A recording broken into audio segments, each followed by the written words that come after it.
Hello, good morning and welcome to Politics at Sam and Anne's. Deep breath this morning. We've got dramatic developments and an energy price scoop for you. It's Wednesday, April the 15th. I'm Sam Coates of Sky News. And I'm Anne McElvoy from Politico. The Chancellor is in Washington for IMF meetings of finance ministers trying to align their responses to the crisis in Iran. But it's not going to be an easy wake-up call for Rachel Reeves this morning in a few hours. I'm going to cut straight to the chase. And I've just had an email and WhatsApps from my Sky colleague, Mark Stone. He's had a hell of a conversation overnight with the US president, minutes long. The president not holding back. Donald Trump unloaded his views on Keir Starmer and the direction of the government. The tragic mistake, to use the president's words, of policies on energy and immigration, and calling the state of the special relationship sad. Gloves well and truly off. Rachel Reeves flew out declaring the folly of going to war with Iran without an exit plan.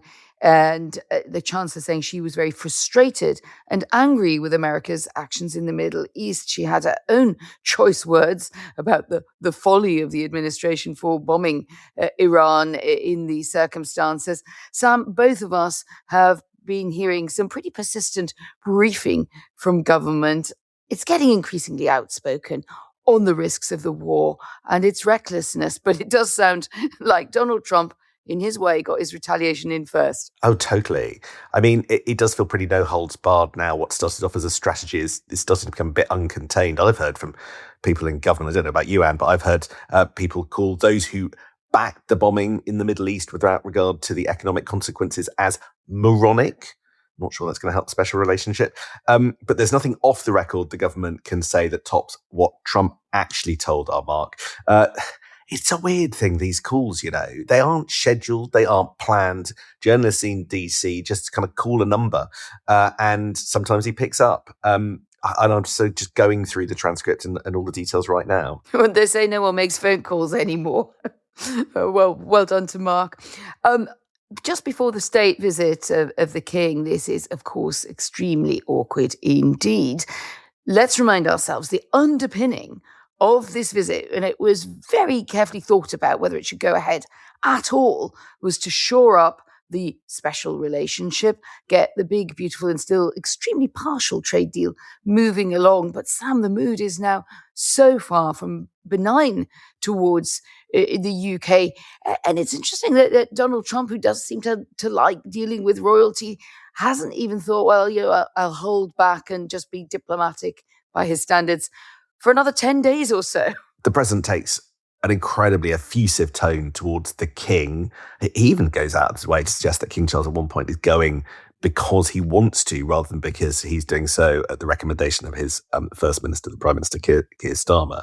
But I suppose it's good that the president feels a connection with at least one senior Brit. I've just been going through the transcript, and I mean, it's laced with the most overt threats that I've seen, threats and bitterness. So take this bit. So Trump says of the special relationship, it's been better, but it's sad. And we gave them a good trade deal, better than I had to, which can always be changed. So you have actually seen the terms of the trade deal get increasingly worse or not be implemented, or the ground on which it was initially struck changed after the event. So factually, that's not a surprise, but that's an overt threat.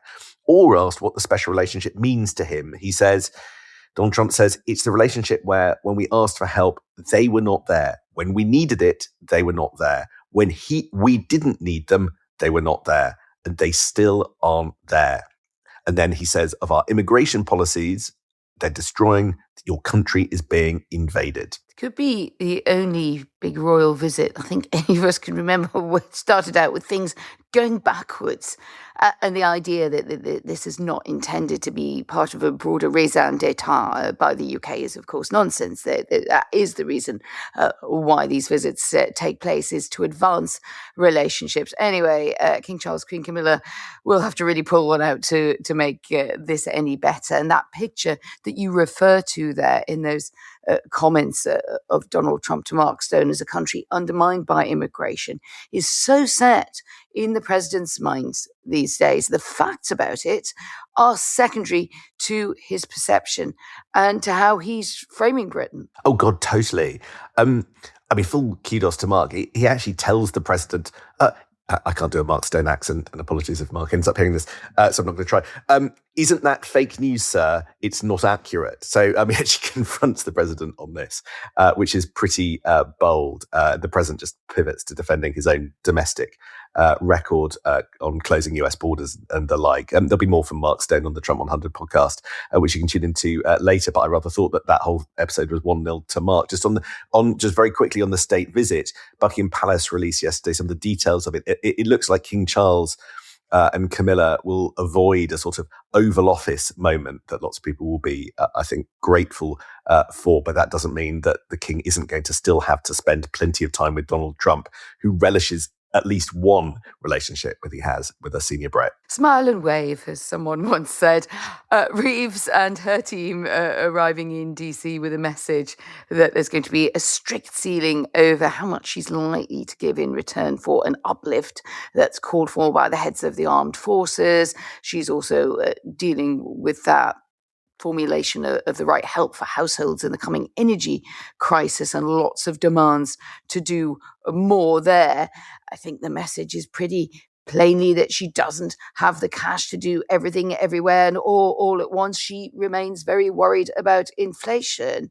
And she's also, I think, in the back of her mind, or possibly close to the front of her mind, trying to set up a stream of decisions that will make it harder for anyone to raise the thought that we might change the Chancellor after the May elections. That seems to be the message, that there is a plan rolling forwards that can't easily be stopped, or would be foolish to stop for something as trivial as a Labour leadership contest or a switch of Chancellor. Yeah, the Iron Chancellor rhetoric, I think, is back. When you're in the IMF meetings in Washington, you're very conscious, I think, that your audience is not only fellow finance ministers. I don't think anyone's expecting Scott Bessent to apologise for the US administration's damage that the America's actions done to all the world economies, but also the money markets. And so I think you have to project a sort of fiscal caution, a spending caution, at a point where actually you're having to get out the checkbook because there's quite a lot of problems. But I think the message that will emanate from the Treasury and the Chancellor and her team is we are still paying off the debts of Kwasi Kwarteng and Liz Truss's interventions in the energy market in 2022, which, depending on bits to household, cost 50 billion. At one point, the bill was totted up to be more than 100 billion. It was the thing that undermined and basically ousted Liz Truss from number 10. And she wants to draw a big contrast with that. But they can't yet say what the limits of what they can spend and where they're going to spend it actually are.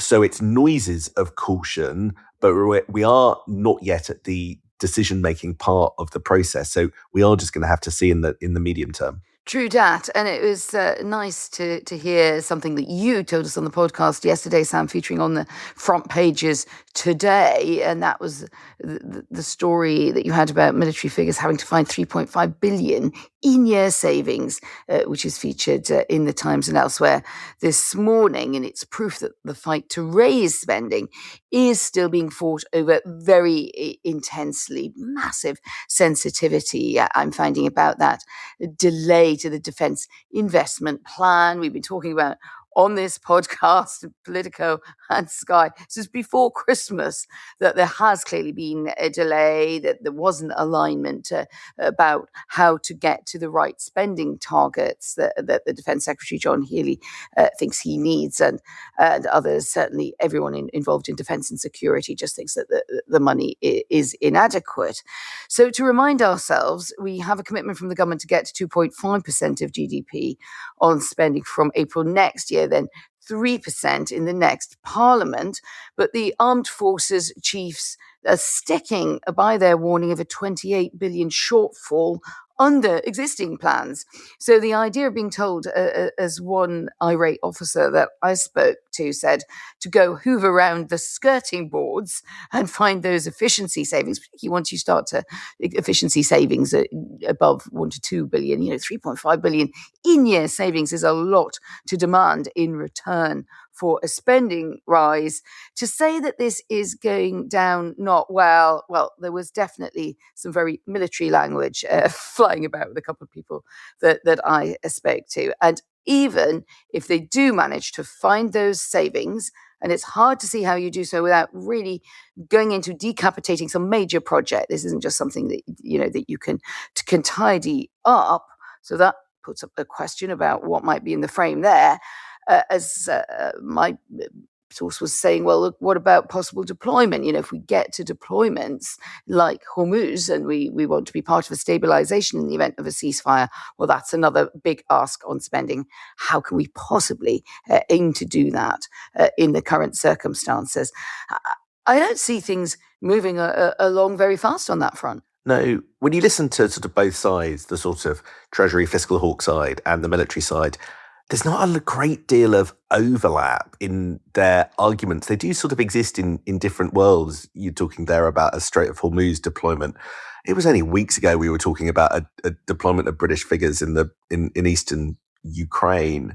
And, that's a lot of spending and a lot of troops and a lot of deployment. And, where's the cash going to come from? I think the other side would say. Look, I think one of the issues that the Treasury has is they feel like in this parliament, they took a big and difficult spending decision, just over a year ago. And basically everybody sort of banked that and moved on. And that was the decision to cut aid spending and funnel it into the military budget. Now that Keir Starmer likes to say it's the biggest uplift in spending since the Cold War. It depends what your baseline is, whether or not you believe that. But it is true that there was a big switch around and a big increase, one set of big increases already. And all that's come back to the ears of the Treasury is requests for more money. Now, the Times is reporting £10 billion. That's over 4 years. So that's a £2.5 billion uplift each year if you were to spread that out evenly, which is not enough, which is not a lot on a budget of 50 billion plus. But I repeat what I said yesterday. It doesn't appear to me that the military have won the argument to raise taxes, cut spending, or water down the fiscal rules in order to give them more money, particularly at a point where there are so many other spending pressures. And rootling around the Labour Party yesterday, I didn't find much sign that there was any big caucus of opinion that something needed to give. Yeah, it comes down to who you think is to blame, if blame is to be had, on whose job it is to win the argument. I mean, you're going to win the argument if those who hold the purse strings are prepared to listen to the argument. And it's that, I think, that is exercising and driving these two very different accounts. One is that, as a government source has been saying to us, this is the first full line-by-line review of a defence budget in 19 years, something the Tories never did. And there's a volley of pushback on Lord Robertson's criticism, saying, come on, we've done actually quite a lot. It was forward thinking of Keir Starmer, etc., and Rachel Reeves to go along with the existing spending rise. And then at the same time, you have those armed forces, to an extent, security services, etc., saying, well, that's kind of, yes, of course it's been banked and we've moved on because the world has moved on. And we have two very intense crises in Iran and Russia. So John Healey is in Berlin today, co-chairing a meeting of the Ukraine Defence Contact Group. And people, I think, who are putting pressure on him around the military world are saying, well, why don't you do more of a Ben Wallace? You thump the table and just say, we got to have more spending. It's not good enough to keep kind of mimsying it out and cheese pairing. The view from close to John Healey, I think, would be, well, look, he is clearly someone who is a moderate person. He likes to couch this in collective responsibility, but that doesn't mean that he doesn't make the case strongly for what is needed. I think they're sensitive to the idea that he's not doing that strongly enough, and that may be one of the reasons they're all saying, well, that message may not be resonating yet with Labour MPs, but that it will over time. It's not like there isn't additional spending. And I think here's the thing that I'm most struck by at the moment. If there's an iron discipline message going into Rachel Reeves' messaging at the IMF, that we've now got the most clear idea of what she's got to decide by when. And there is a lot of money potentially sloshing around, or some bits of it. In September, there is a 5p fuel duty rise penciled in, which the government might have to cut. Now, we read in the Times that they are thinking about abandoning that rise. All of the argument that I hear from government is that the fact that oil prices have gone up and the cost of diesel has gone up isn't actually generating a big windfall for the coffers, for the Treasury coffers, because effectively higher prices means lower demand, which means lower tax revenue. So I'm a bit bemused that on the one hand, bits of the Treasury are saying we can't afford to continue with the fuel duty cut, but other bits of government seem to be signalling that it's on its way. So that feels a little bit like magic money might have to suddenly be found. Also, you just don't know how much it's going to cost to help families with the October price rise, and there are lots of different points where cash may just have to be found, and in the end, where the political argument is strong enough, it always turns up. And I think that's the lesson for John Healey, as it were. There is one bit where I think there is going to be help, and this is a small scoop for you, Anne, and that is business, which hasn't really been talked about that much. There is a scheme that was outlined in the industrial strategy last summer that from 2027, certain businesses were going to receive a cut to their energy prices of up to 25%. Now, the problem with that is that we never knew which businesses, how they qualified, who would get up to 25%, and how the whole scheme would be paid for, right? So it was all sort of shoved into a consultation, and there was something skeptical it was ever going to emerge from it. Anyway, that now is being a lot of effort, I think, is going in behind the scenes into that scheme to make it as big and bold as possible. At least that's Peter Carl's aim, I think, in order to make it meaningfully helpful to business. Because for as much as households' problems will dominate the papers, growth really depends on businesses not going under because of the problems caused by the Straits of Hormuz. So watch out for that electricity scheme for business coming up in the next few weeks. I think that's where the government are putting some of the real hope, pinning quite a lot of the real hopes that they can help, they can provide material help. There's a really big political challenge here for Labour as well, isn't there? And this is how do you target support, energy cost support, thus effectively cost of living support for households, and which households are in and which households are out of that. I mean, can you not foresee this being a subject which really will be a red rag to many bulls as these months unfold? And one thing I think we're hearing in the background is that there are big attempts being made to make sure that it doesn't just end up being an extra deal for those who are on benefits, and that it's more nuanced than that, which is very hard to do because it's the data and the information that government most readily has about households who need more support tends to run via the benefit system. But you can imagine something that then ends up in another argument about, well, is Labour the party of those on benefits? Is not where Keir Starmer would want to be at all. So I think watch out for that one. It's interesting comparison, just because John Healey's in Berlin today, and we've just been looking at what the Germans are doing about this.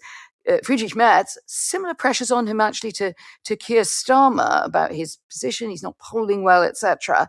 So he's gone the other way, and he's just splashed the cash on a 17% subsidy on petrol, and basically to support German motorists because they are extremely worried about the price spike, and Germans do love their cars, etc. And in fairness, it's a place a lot of people do drive to work. So you've got a completely different approach there, which is just throw them the money, give them the money now, and then you've got Britain where it's like, oh well, we'll eke this out, and we'll tell you over the months, depending on the crisis, what you're going to get. Wow. I'm not quite used to a fiscally quite so lax Germany, but that's the direction it seems to be going in. It is the direction, yeah. So, and massive things going on. Is this the topic that MPs are debating and voting on in the Commons? No. In 30 seconds, I just want to give you a little bit of colour, because honestly, the split screen nature of politics couldn't be more stark. MPs were all but delirious last night when I talked to a few of them as they were doing rounds of voting through the crime and policing bill. The voting machines are broken down. There were long queues. But they were going a bit doolally over what they were voting on. Because one of the amendments that they were all talking about in the bar was changing the bestiality laws because of pressure from the farming community. And I will spare listeners of this podcast the specifics. I typed them out and I just can't face reading them out at this time in the morning. But just to say that the farming community are concerned that some practices were being outlawed that were necessary for the breeding of their animals, and they didn't want that to be criminalised. And I think MPs were agog that this is what they were spending their time doing at this moment, some of them appearing to question their life choices. Listeners to this podcast will question their life choices if we go on much longer because we breached our 20-minute limit. So let's wind it up there in a bit of a hurry. What a day. Changes to the bestiality laws was not on my bingo card this morning, Sam Coates. I don't think it was on many MPs' bingo card either.